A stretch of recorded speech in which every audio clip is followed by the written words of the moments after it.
Welcome to lecture 24. We're going to finally talk about how to exit the trade. So we've talked about identification. We've talked about a lot of our theory behind price action. Now we're going to talk about how we get out. So exits are an extremely important thing to think about. And oftentimes amateurs will focus only on entries. They try to find a holy grail entry. And after a while, you realize that technical entries only get so good. So you're never ever going to find some type of price action or technical entry that gives you 98% wins or 100% wins. It just doesn't exist. So after you find something that's good enough, something that's robust, you're pretty much done from an entry signal perspective. And the rest of the optimization can actually be done on the exit side. So professionals are spending a lot of time on exits when it comes to technical systems. And they know that nothing in the market is certain, and the biggest differentiator of performance at the end of the day is a solid exit strategy that's congruent with what you're trying to get out of the market. So let's dive in. So we're going to start off talking about risk management, and that's because it's really the most important part of the game. We've drilled this point home time and time again, and everyone talks about it, that you need to be extremely stringent on risks, because if you're not, you're going to get taken out of the game. So protecting your capital is the absolute number one priority. It takes priority over anything else in the market. And so you want to have a very strictly defined method for how to take losses. So here are a bunch of different methods that you can use to take losses, and I'll just go through them real quick. So we got a volatility-based stop, which basically takes the ATR indicator, adds a multiple to it, and if price breaches that level, then you would exit the trade.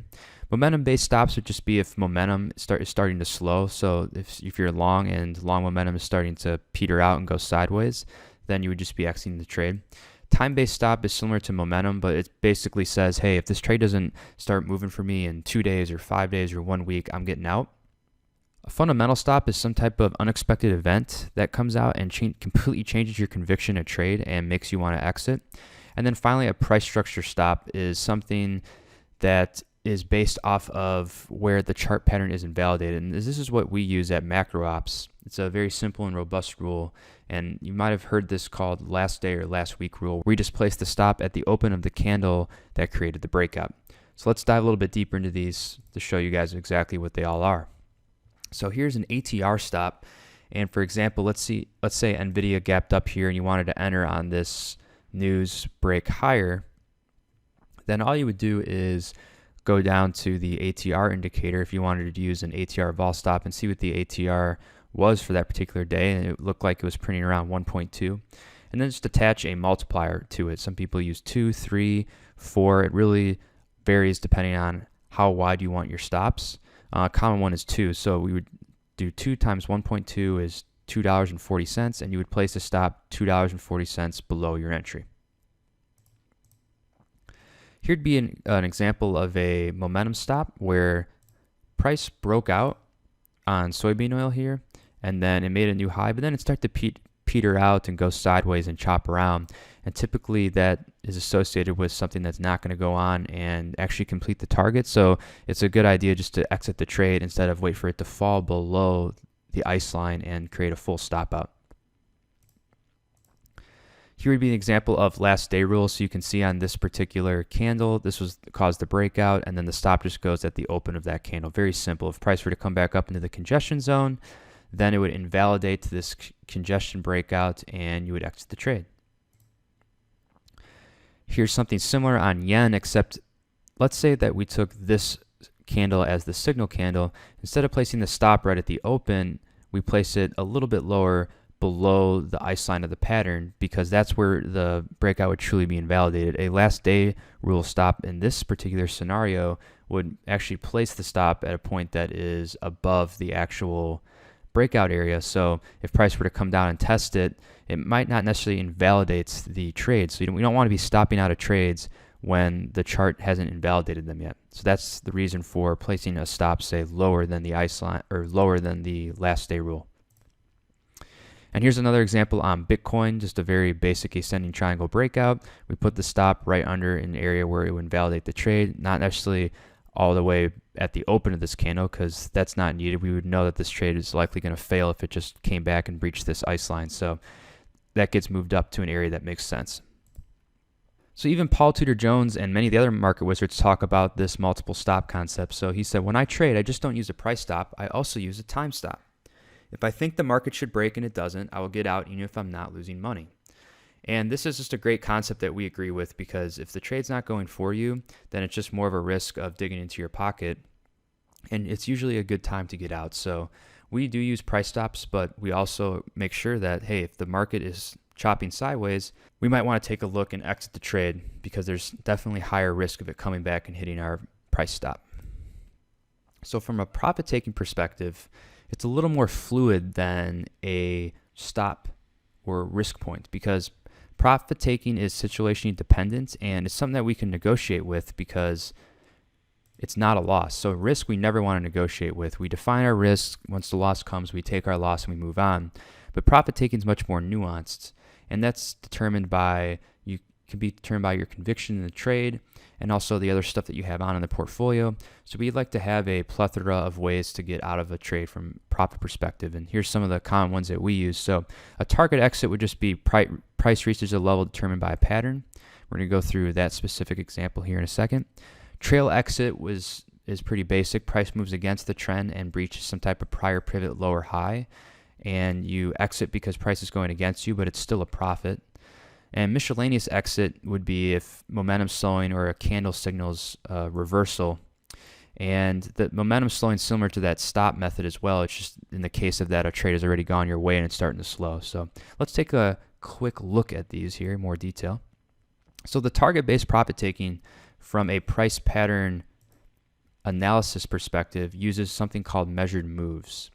So how you get the measured moves, you take the height of the consolidation pattern and then you add it or subtract it from the area of the breakout. And the idea is that small areas of vol compression and consolidations are going to lead to smaller moves, and larger areas of vol compression and large ranges lead to larger moves. So this is a good reference point to take profits, and especially when after a breakout, price tends to get overextended and prone to a pullback, so you can usually snipe a nice quick exit without giving too much of your profits back. And a little tip here, if you use good till cancel orders at the targets, then you could sometimes get filled after hours when people are panicking and low liquidity. That's always a nice thing to get a profit target filled, just because someone had to dump some stuff overnight on some type of panic selling or buying. So here's an example of a measured move price target, and you can see this consolidation here on British pound. It's about 649 pips wide, and so we just simply add it to the breakdown, or in this case subtract it to the breakdown area and to form the potential target. And you could see British pound trended down very nicely, hit the target, and then continued chopping sideways and eventually reversing. So this profit target worked out perfectly as a place to get out of this down move in British pound. The emerging market ETF, EEM, same type of thing. This is just one time frame higher. So here we have this huge weekly range. We had a breakout with a weekly close below, and then next thing we know, we fall all the way down to the target. And you can see here how this had a $9.15 projection because it came from this area of the consolidation. So we always take the widest part of the consolidation and either add it or subtract it to the area of the breakout. And this would be to the upside. So 88-cent wide consolidation, we add it to the upside breakout, and we have a decent area to take profits off of. Now, this stock continued to shoot up and exceed that, and that's going to happen if you choose to go all out at the target. You are going to give up potential profits down the line that from trends that continue, but you really save yourself a lot of grief when price commonly goes up and then retraces and gives back much of the profits that you already had unrealized. So now let's talk about the trail-based profit taking, and this is pretty common among people that trend trade. And basically all that's involved in a trail stop is price goes up and you get out when it moves against you. And this is used to lock in profits and avoid these popcorn trades where you have a bunch of gains and then you give them all back. So you can do this a couple ways. You can do it with an ATR method or price structured trail. We tend to use price structured trails more often, but we're going to go through both techniques here real quick. So an ATR trail stop, you just take, say you wanted a 2 ATR trail stop, it would just always be 2 ATRs below the current high. So after this makes a high, you take that and minus 2 ATR from it, and that'd be your stop. And every single time price makes a new high, the stop ratchets up higher and higher each time. So this stop never goes down. It just keeps ratcheting up and up and up until eventually the trend loses momentum and you hit the stop. So here's an example on Apple, and you can see here the red would be for short trades and the green would be for long trades. So if you enter long on Apple here, here's your ATR stop, and it's always this. In this case, it looked like it was a 2.5 ATR, and so it's constantly tracking according to the current high of the trend. And as price makes new highs, the trend continues, or the ATR stop moves up with it, and then eventually it falls below the green line. You would exit the trade. And then the same for the short side, and this would be the red line here, where if you were to enter a short, then you would exit it if price breached above this red line, constantly 2.5 ATR away.